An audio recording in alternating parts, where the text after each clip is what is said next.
as we now know, is a club, for want of a better term, that has brought together major emerging economies. And you are talking about Brazil, you are talking about Russia, you are talking about China, you are talking about India, and you are talking about South Africa. Those were the anchors of BRICS.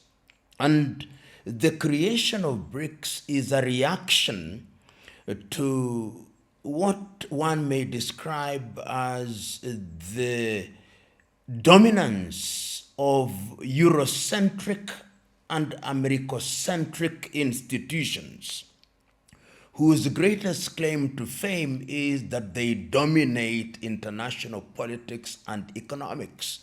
In the economic arena, they are the major anchors of institutions such as the World Bank, the IMF, and the WTO organizations. And it is not lost on me that these Bretton Woods institutions were created in 1944, and although we claim that other members, other countries are members, they are grafted members. These are Eurocentric and Americocentric institutions.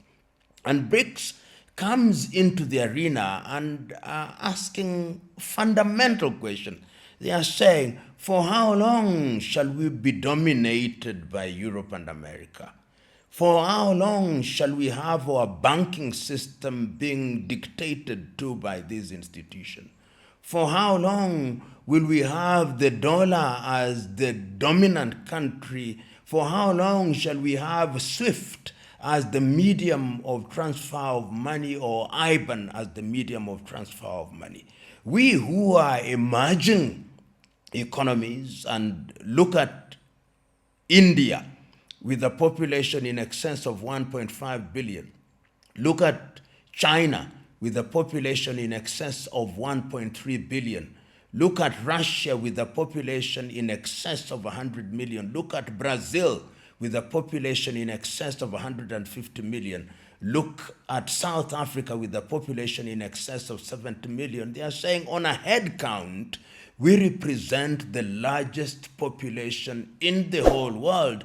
And it is through organization that we are going to participate meaningfully in the international economic and political arena. So one must understand BRICS in that way. And that is why BRICS is also opening up to other countries.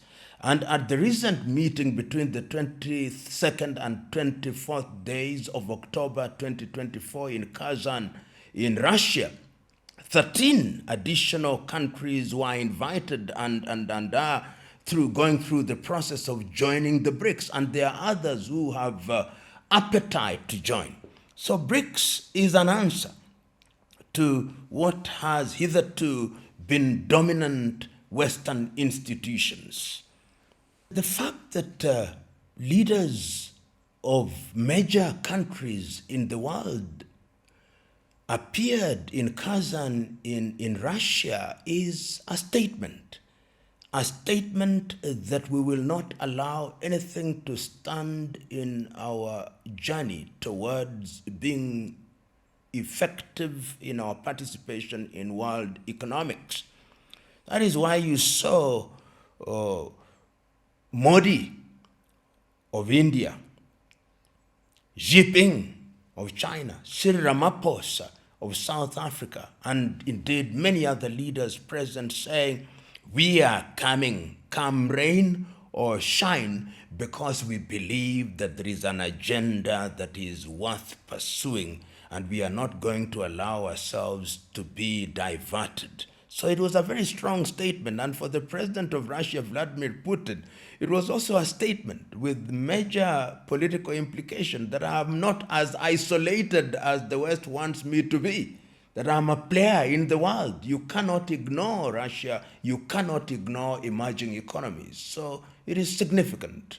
And the optics are telling. I'm sure there is no shortage of people in Europe and America who were annoyed by the sheer numbers that were present in Kazan. You know, Prime Minister and Guterres, who is the Secretary General of the United Nations, really has had to attend. I mean, you are talking about countries that in terms of population constitute more than 70% of the world population. And they are talking economics. You cannot ignore them. It is not lost on me that after that meeting, he was not welcome in Kiev because they thought that he had done a bad thing. But I think the United Nations is a body that really should be blind to all these temporal differences that have generated war. So a statement was being made, and I have no doubt in my mind that in Europe and America, eyes are being raised. And of course, the question of de-dollarization did not arise as prominently as one thought it would, but alternative payment systems are already being discussed. Countries are already saying that for too long, we have allowed our systems and our countries to be dollar dependent, that the time is now to begin to think differently, so that even if you don't talk about de-dollarizing international economic systems, movements are beginning to emerge which suggests that in the next 10 to 20 years, there will be competition to the United States dollars in a manner that has not been seen since 1972. When you see countries such as Turkey, and it must not be lost on us that Turkey has been a candidate to join the EU for a very long time and has never been admitted as a full-blooded member of the EU. And Turkey is also an emerging economy. If you look at many countries in the world now, you are beginning to see quite a number of Turkish organizations, both militarily and otherwise. And President Erdogan of Turkey is saying, well, I go where I'm welcome. So these are major statements. And Europe, in my view, is declining. And you can see Western Europe is declining. And you can see the kind of frustration that emanates from rhetoric in the United Kingdom, from France. I think the Germans are a little bit more careful. But that tells you that there is a new game in town. And those who are playing that game are to be found in the BRICS. For the first time since 1945, there is really serious group of people who are not just talking politics. You may have ignored the non-aligned movement which was created at the behest of Tito, Nasa, Nkrumah, and Sukarno. But this is new. They are talking economics. They are challenging the petrodollar. They are saying we are there and we cannot be ignored. We are emerging economies. And in the next few years, we will have displaced some of the old players. So that new game in town is not a small game. It is a serious game. And nobody wants to be left out. Hence the appetite of countries that say we want to be counted in. And the numbers will increase. You know, I've always seen President Erdogan of Turkey as one who wants to be the new Atatürk, the founder of modern-day Turkey. And if one sees the number of years that they have had to wait to join the EU, and if one sees how sometimes they are treated within NATO, then one can understand why President Erdogan and therefore Turkey are saying, we are going to the BRICS. Is a way of saying, if you don't want us, there are people who want us and are prepared to embrace us, and is sending a clear message to NATO and to the European Union. How they react to that is something that we will wait and see. I'm sure there are those who will want to say, let us not lose Turkey. Let us admit him into the European membership quickly, and let us also make them feel that they are a part of NATO in a meaningful way. This is the kind of thing you say, let us wait and see how Turkey is treated. There will be pushback, particularly When you begin to hear the BRICS talking about different payment systems, remember that almost anything between 80 and 90% of world trade is dominated on the basis of US dollars. If you are to reduce that even by 40%, the impact that it would have on the economy of the United States of America is monumental. So there's going to be pushback. There are going to be attempts at enticing countries in Asia and in Africa not to be a part of BRICS because it poses real danger, which could torpedo certain things that hitherto have been taken for granted. So there is going to be pushback. There is going to be pushback from the United States of America. There is going to be pushback from Western Europe. There is going to be pushback from EU in its organized sense. There's going to be pushback from individual EU countries such as France, Italy, and the United Kingdom. And I'm already beginning to see that. I'm beginning to see a UK which post-Brexit is trying to engage members of the Commonwealth a lot more intimately. I'm beginning to see France beginning to engage the other African countries a lot more intimately. And it's lost on me that as I speak now, you have as the Secretary General of La Francophonie a lady from Rwanda, and the newly elected Secretary General of the Commonwealth is from Ghana. These are subtle messages trying to tell Africa, please be with us. So there is going to be pushback. You know, this is something that must be said because from where I sit, it represents the truth.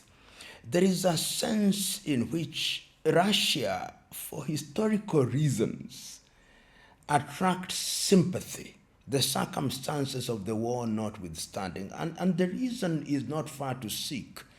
As regards Africa, the former Soviet Union was very present in the struggle to regain independence within several African countries. And at that time, of course, Ukraine was also a part of the larger Soviet Union.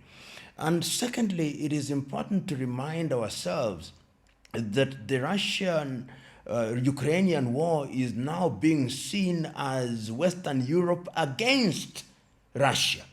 And for that reason, the people look at Russia in that regard as the underdog against whom all these countries have ganged up in order to destroy. And for that reason, they also enjoy some sympathy. And thirdly, remember that Russia is a country that cannot be ignored in terms of technology. They are technologically very advanced. They are military power that cannot be ignored. And even as we speak now, in quite a number of African countries specifically, you'll find the Russians are actually the protectors of some of these regimes. And we have seen that in the Sahel, where the Russians have been very present. I know it is for their own benefit, but it is important to note that when people are in distress, they look for help from those who are willing to help. But I've always said that every country, every people have a reason to define what is in their best interest, and sustainable relationship must be mutually beneficial. So that is the reason why I think people are quick to go to Kazan, but they are very slow to respond to Kiev, which is seen as a lapdog of America and the West. BRICS affords African nations an opportunity to liberate themselves economically. Why do I say so? I say so because the engagements that we have had as a continent with Europe in the early days of African, Caribbean, Pacific, in the old European arrangements, most of those arrangements, financial and otherwise, have been parasitic.